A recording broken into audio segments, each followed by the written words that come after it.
Por la señal de la Santa Cruz de nuestros enemigos, líbranos, Señor Dios nuestro, en el nombre del Padre, y del Hijo, y del Espíritu Santo. Amén.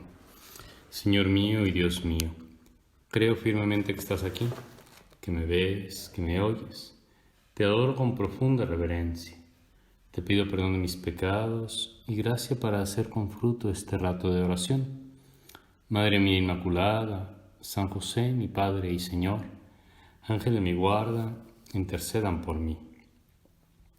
Sabemos bien que Jesús fue instruyendo a sus apóstoles para que ellos a su vez transmitieran el Evangelio a las siguientes generaciones.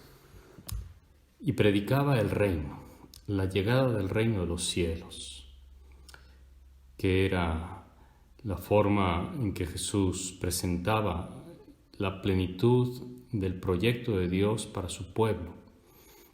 Porque Dios quería formar, quiere formar un pueblo, su pueblo, el pueblo de Dios. Y germen, semilla, origen de este pueblo fueron esos 12 apóstoles. En el centro de este pueblo, a la cabeza y en el centro, Cristo, la piedra angular. Muy pronto los judíos se dieron cuenta de que Jesús de Nazaret, que había crecido, por decirlo así, en una aldea pequeña, era verdaderamente un maestro. Y comenzaron a llamarlo así, Rabí, maestro con ese título de reverencia. Y desde luego que Jesús no desdeñó ese título, pero a la vez tuvo que hacer algunas clarificaciones, que no lo fueran a confundir con la institución rabínica, con lo que oficialmente los rabinos hacían o el modo en que los rabinos actuaban y gestionaban la Torá, la palabra de Dios, su propio oficio.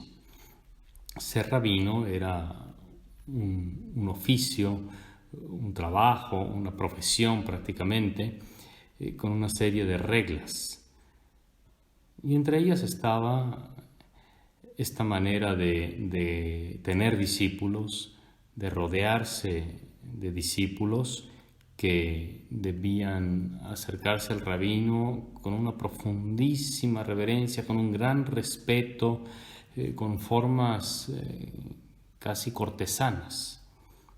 Y bueno, el caso es que era impensable que unos niños pequeños, infantes, se acercaran a un rabino, que lo quisieran tocar, que quisieran como estar cerca de él, porque un maestro por dignidad debía únicamente tener discípulos inteligentes, despiertos, capaces de comprender las sutilezas de sus enseñanzas.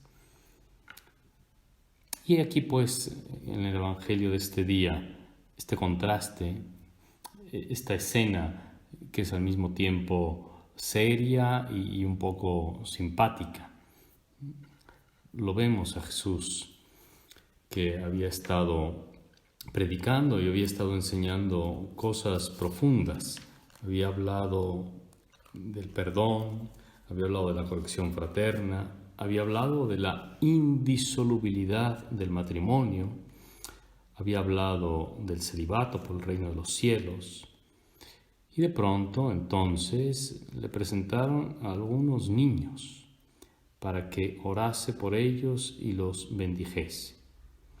Pero los discípulos los riñeron a los niños.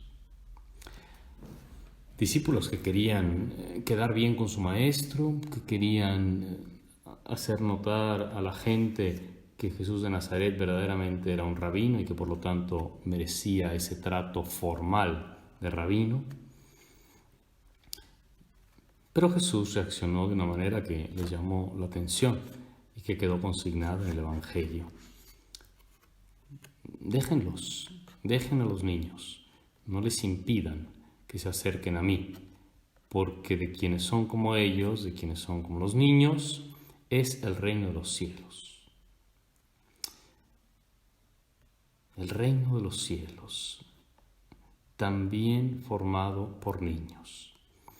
Reino de los cielos e iglesia en el lenguaje del Nuevo Testamento son prácticamente sinónimos. Así es que no es de extrañar que haya quedado consignado este pasaje en el Evangelio de Mateo, pero también algunos parecidos en otros de los evangelios, para hacer notar que se puede ingresar, que está permitido ingresar, que se entra al reino de los cielos, que uno se acerca a quien es la cabeza de este reino y se incorpora a este pueblo de Dios siendo niño. El reino de los cielos se predica también y se enseña a los pequeños. Sea el bautismo de niños, sea la catequesis a los niños, ambas cosas la Iglesia las ha practicado desde la época apostólica. Dejen que los niños se acerquen a mí.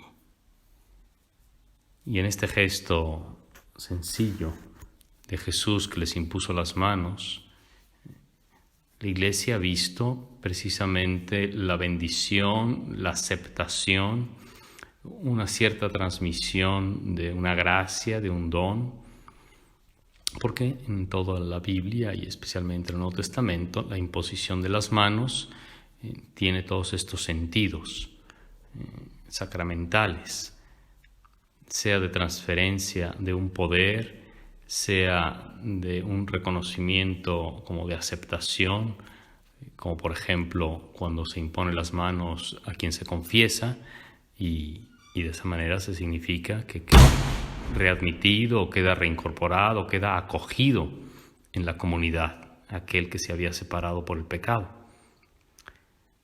En fin, la imposición de manos en este gesto sencillo a los niños da a entender que forman parte de esta comunidad incipiente, que es como una semillita de mostaza, que es como un grano pequeño que luego debe ir creciendo.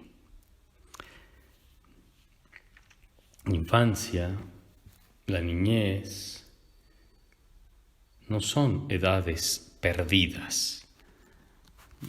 Para la Iglesia, para la vida espiritual, para el seguimiento de Cristo, la infancia cuenta y cuenta mucho. No se debe desperdiciar ese periodo. Allí se está comenzando a tratar a Dios y a conocer al Señor. En esta edad son preciosas las posibilidades que se dan para la edificación de la Iglesia, para conocer a Cristo. Quizá en otras épocas esto se daba por descontado y era lo más normal, pero ahora hace falta repetirlo. Los niños no deben crecer como cavernícolas, como salvajes, como incivilizados en las cosas de la religión, como si lo único que importase fuera la formación profesional, académica, y luego ya cuando sean grandes podrán empezar a tener formación religiosa o decidir si la quieren tener o no. En realidad, el reino de los cielos les pertenece a los niños, también a los niños. Pero las palabras de Jesús son claras. De tales, de estos, es el reino de los cielos. No les impidan que se acerquen a mí. La Iglesia, pues, y nosotros con ella, hemos de intentar repetir y preocuparnos por esa catequesis, por esa formación religiosa, por ese ingreso de los niños, por ese cuidado y educación de la infancia en las cosas de Dios, que conozcan a Cristo desde pequeños, que se acerquen al Señor. Si el mismo Jesús no tuvo reparos en que se le acercasen los niños de una manera como informal y con gran confianza, y no pretendió que los niños lo tratasen con unos protocolos casi diplomáticos, Es lógico pues que la Iglesia y también ahora se empeñe y trate de que los niños se acerquen al Señor con sencillez, con naturalidad, diríamos nosotros. Es así. Podemos, después de escuchar este Evangelio tan breve, darnos cuenta de por qué es tan importante si pusiéramos la mirada en lo que sigue en la lectura continua de este Evangelio, porque viene la escena del joven rico, aquel que ya había crecido y que se había adherido de tal manera a las riquezas del mundo que luego no va a poder seguir a Jesús. ¿Qué hubiera sido de este muchacho si desde niño hubiera seguido ya a Jesús? Te doy gracias, Dios mío, por los buenos propósitos, afectos e inspiraciones que me has comunicado en este rato de oración. Madre mía Inmaculada, San José mi Padre y Señor, Ángel de mi guarda, intercedan por mí.